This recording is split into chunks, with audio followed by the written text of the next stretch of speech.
Hello, everyone. Welcome once again to A.O.S Abroad. Thank you very, very much for joining today. Really appreciate you. Really appreciate everyone for joining, and we don't take it for granted.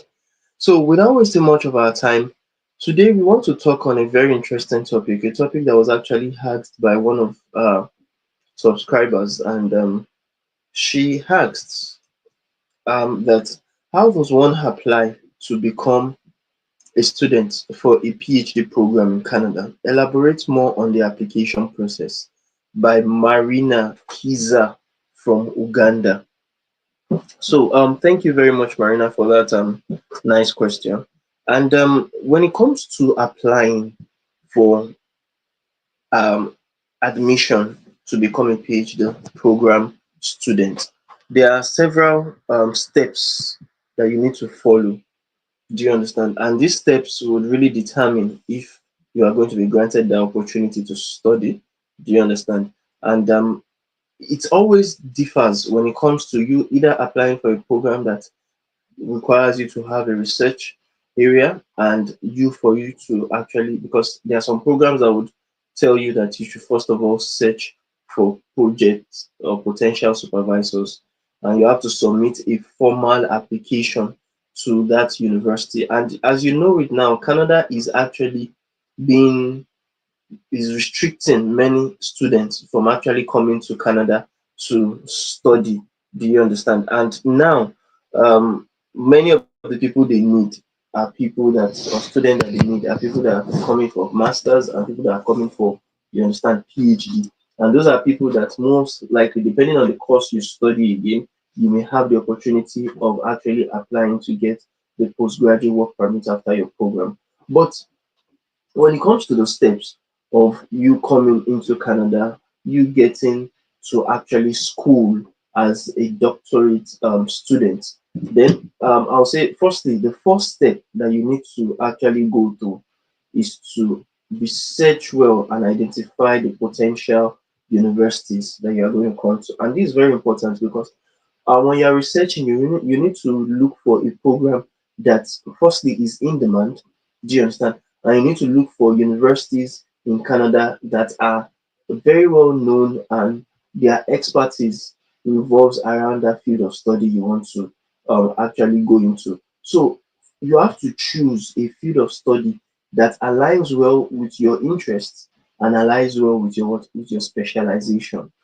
When you are looking for such, maybe for instance, you studied linguistics as I did in bachelor's, in master's, you study maybe like data science, then you have to look for a field that aligns well with either linguistics or data science or has a combination of both.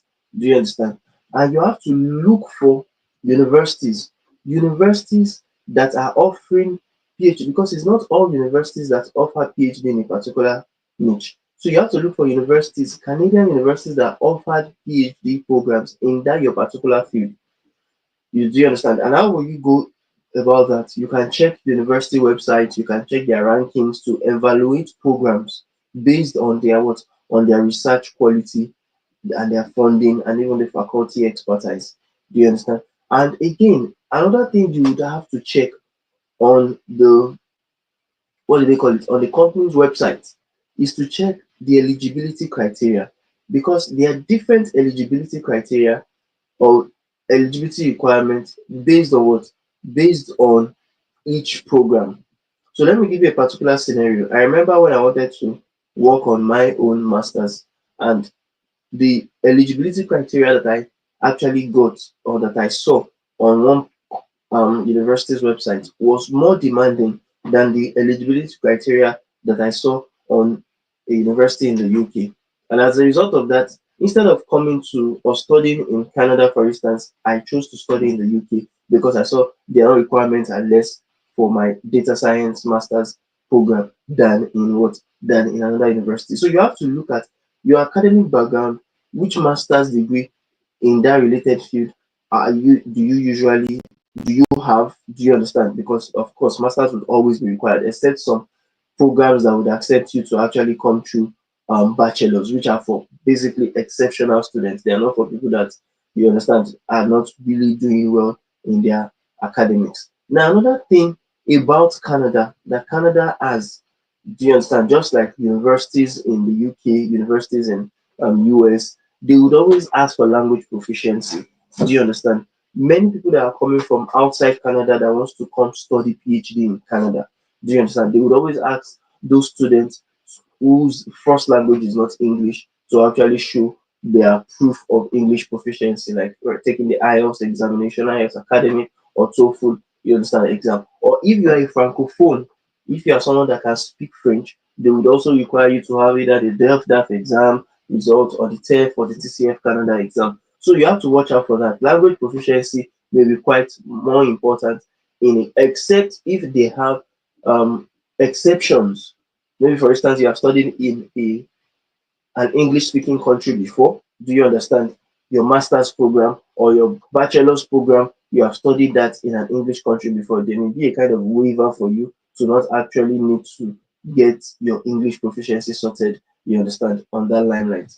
Now, another thing is to find, just like I said before, you may need to actually look for a supervisor in your particular niche. So you have to identify potential supervisors and review faculty profiles on the university's website to note the professors whose research aligns with your own interest. So, for instance, when I was doing my own master's, for instance, I was linked up with someone that with a professor that actually has that interest in artificial intelligence. Do you understand? So, you, for instance, may need a supervisor that has interest in the field you want to actually carry out research on, because PhD is for academics. You understand? So you have to look for a supervisor that has interest in the research area, so that of course they'll be able to supervise you well, and you understand, guide you towards the process of actually getting your what they call it, getting your research done. Now, another thing that you have to look out, very important, for, is that when you are contacting your supervisors, don't just contact them anyhow. You understand? Once you are trying to email them, create a personalized message, including a brief introduction about yourself. You understand? Your academic background, what you had in your master's, in your bachelor's degree, your research interest, and why are you even interested in the work. Attach your CV and your academic transcripts from the schools that you have gone through, and any relevant publications. Maybe, for instance, you have written an article before, you have written, you understand, a paper before, all those things. Let them know that yes, you have been in the academic, you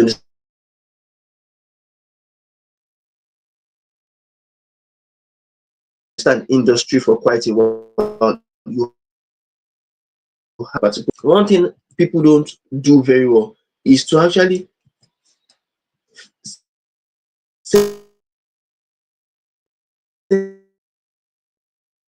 always show up with the first message you send, the first personalized message, and the supervisor support.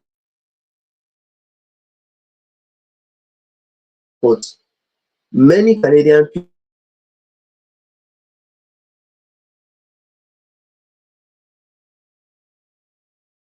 so a supervisor that would actually guide you towards the process of you actually getting you understand, sorted. Do you understand what I'm trying to say? Try to talk to them, your supervisors, and see how they can assist you towards the process of getting your you understand, application towards the PhD program sorted.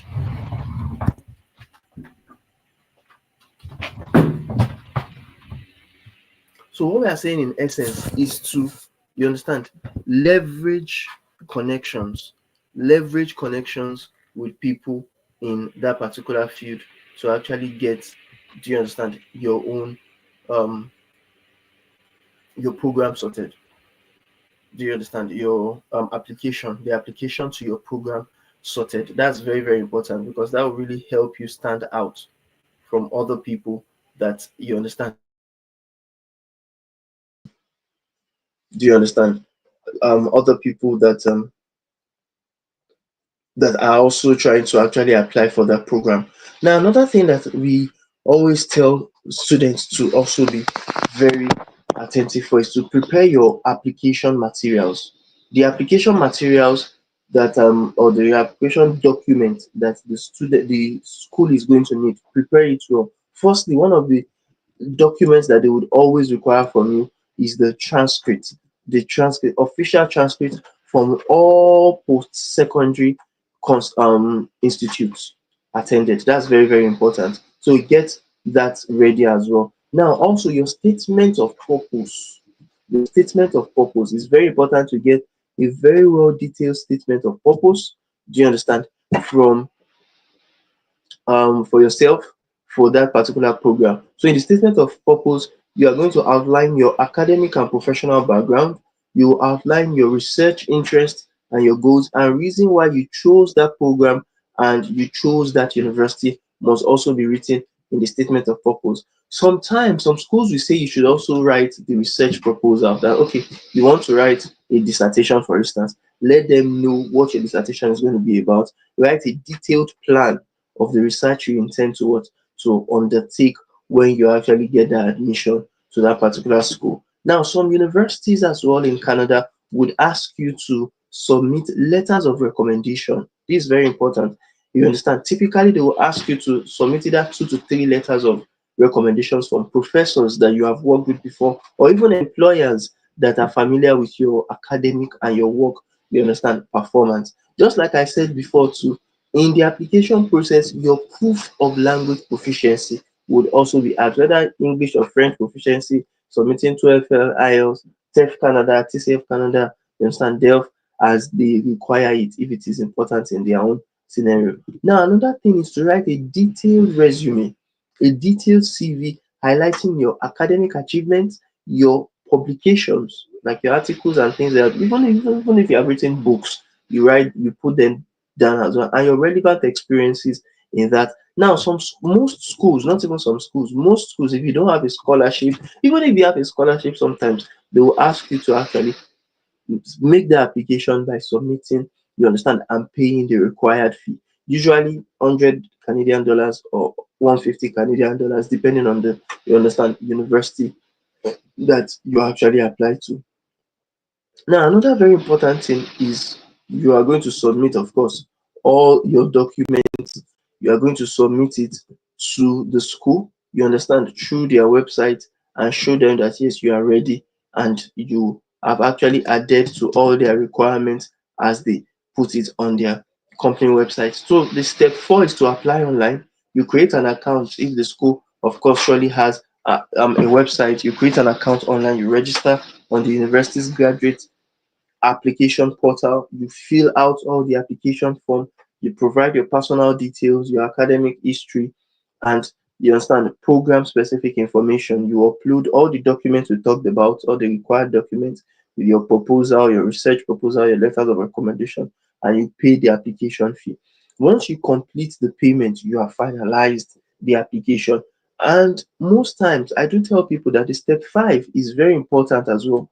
Don't just wait that okay, let them give you admission first before you start looking for funding if you don't have funding already. You understand? Start looking for funding almost immediately, because we have the university funds. Many Canadian universities would offer funding packages, including research assistantship, teaching assistantship. Some would even provide grants. Do you understand? But start looking for scholarships from the university one, and even outside of the university. Outside of the university are like what we know as external funding, external scholarships, external grants, external what? External financial aids. Sometimes it can even be what? It can be loans that you get. So start, and examples of some of these external scholarships are the Vania Canada Graduate Scholarship. We also have the Canada Graduate Scholarship Doctoral, CGSD. We also have the Ontario Trillium Scholarships for international students in Ontario, and the MITAX Research, you understand, internships are also available that can pay you to actually work and to study in a particular school in Canada. Now, another thing is always check the deadlines of this scholarships. check the deadlines so that they don't differ from what the program application deadlines.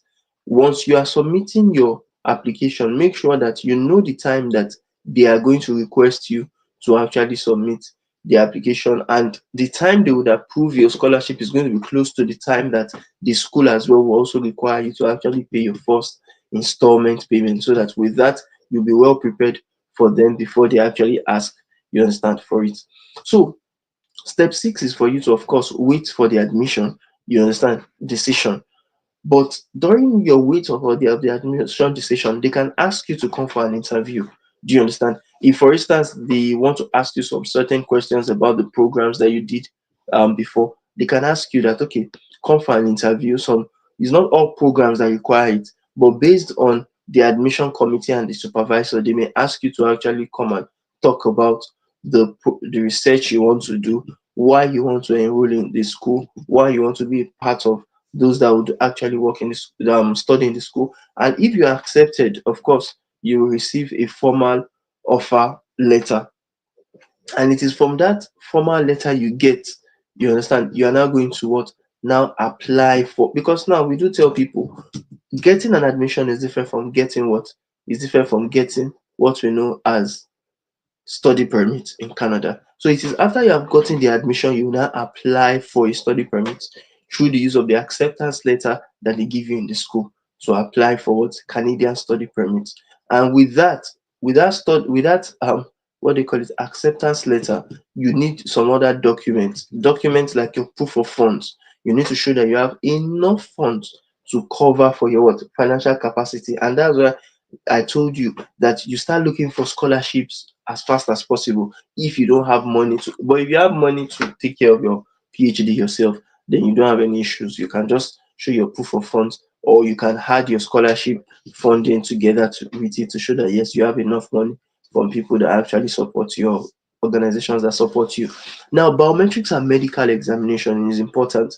You need to complete your biometric and undergo a medical examination if it is required, and with that you will submit all what you submitted to the school. You submitted some of the things you submitted to the school, and the ones that we talked about, and you submit it, you apply for the what? For the study permit through the IRCC, you understand, portal. So if you are lucky, you understand, they will give you the, or if not, no, I won't say lucky, but if you do all what you follow the steps diligently and they see that yes, you are a very good person, you can of course actually get that study permit and be willing and be able to come to Canada, you understand, to study. For those, for instance, that want to study masters or PhD rather, this coming September, or I don't think they start any PhD by, you understand, January. I think it's September. So you can start working towards your admission now, and later on your,